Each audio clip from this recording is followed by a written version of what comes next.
আসসালামু আলাইকুম রহমতুল্লাহি ওবরাকাতু। আশা করি সবাই ভালো আছেন। আমি আল্লাহ রহমতে ভালো আছি। যে 5 তারিখের পর থেকে যে নতুন নতুন কত পাগল দেখতেছি, মানে এমন পাগল এরা ডেট ছাড়া আর কি মাল খাইছে, হয়তো সাদাটা তুই লালটা খাইছে। কারণ দীর্ঘ 16 বছর শেখ হাসিনা নিজে সংসদে বৈশা জামায়াত ইসলামী দলের বিরোধী কাজ করছে। তাদের প্রশাসন, গোয়েন্দা, দলীয় লোক, দলীয় ক্যাডার, দলীয় কুত্তা, দলীয় ছাগল, এমন কোনো প্রসেস ছিল না যে বাকি আছিল। সব কিছু ব্যবহার করছে, সব কিছু ব্যবহার করছে। শীর্ষ নেতাদের ফাঁসি দিছে, তারপর জামায়াত ধ্বংস করতে পারছে। আপনাদের কাছে, সবের কাছে প্রশ্ন, বাংলাদেশের বাংলাভাষী ভাই ও বোনদের কাছে। কারণ একটা কথাই মনে রাখবেন, ওই যারা এখন জামায়াতকে যুদ্ধ অপরাধী বইলে আবার স্লোগান উঠায়, এটা মনে রাখা উচিত। ওই চান্দাবাজদের মনে রাখা উচিত যে গরু কিন্তু কোরবানির সময় জবাই দেয় একবার, 1 মাসে, আর গরুতে বাচ্চা দেয় কিন্তু একটা। তারপর কিন্তু সারা বছর গরু গোস্ত খায় মানুষ। আর কুত্তায় বাচ্চা দেয় কিন্তু 4-5টা। তারপরও কিন্তু বাংলাদেশে কুত্তা খুঁজে পাওয়া যায় না।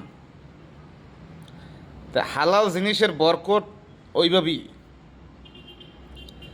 এখন একটা নেতার দেখলাম বক্তব্য দিল যে তারা বলতেছে যে বিএনপি যদি মনে করে জামায়াত যুদ্ধ অপরাধী, তারা তাইলেও রাজনীতি করতে পারবো না। হ্যাঁ রে বেড়া, বোকার দল, বোকার স্বর্গে বাস করো। শেখ হাসিনা এই কথা বইলেই কিন্তু দেশ থেকে পালাই গেছে, পালানোর বাধ্য হয়েছে। আর ওদের না পালাইতো, আর 2-4 ঘন্টা থাকতো, তার কি অবস্থা হইতো এটা তোরাও জানো, আমরাও জানি। ওই যে বঙ্গবল্টুর কী অবস্থা হয়েছিল, আর শেখ হাসিনার অবস্থা তার সাথে ভয়াবহ হইতো। শুধু সেনাপ্রধান ভাগাই দিছে, এই জন্য হয়তো জানে পাইছে গেছে, হায়াত আল্লাহ এখন মাপিয়ে রাখছে। আর এখন যারা এই যে সকাল সন্ধ্যা জিকির দাও, তোরা মনে রাখিস আই জানে কাইল তোরা কি ভারতে পালাবি? তোকে মামুক বাড়ি কোন জায়গায়? এই মামুক বাড়ি খুঁজে ঠিক করে রাখ। তোরা এটা মনে করিস না ওই জিয়ার সেনা কই ওই পার পাই যাবি। কেন জিয়ার রহমানের রাজনীতি তোরা রাজনীতি করো না। জিয়ার রহমানের রাজনীতি তোরা করো না বেটা। তোরা সাদার রাজনীতি করো, পেটের রাজনীতি করো।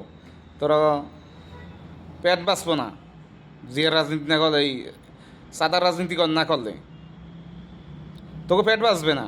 এই জন্য তোরা জিয়ার নাম দিয়ে অন্যায় করে বেড়াচ্ছ।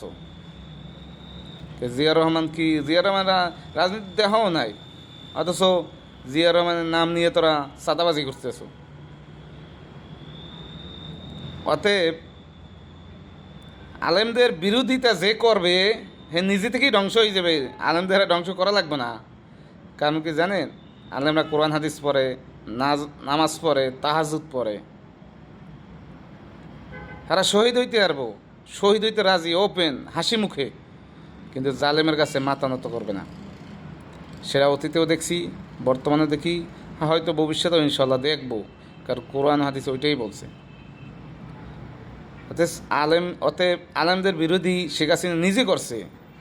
তোদের এইটা মাথা রাখা উচিত যে সর্বশক্তি বাংলাদেশের মধ্যে যারা ছিল, সে একটা কথাই বলছিল, প্রায় বলতো সে আওয়ামী লীগের ক্ষমতাচ্যুত করে, আওয়ামী লীগকে ক্ষমতা না মান্য শক্তি বাংলাদেশে কেউ নাই। এটা সংসদে প্রায় জোর গলায় বলতো।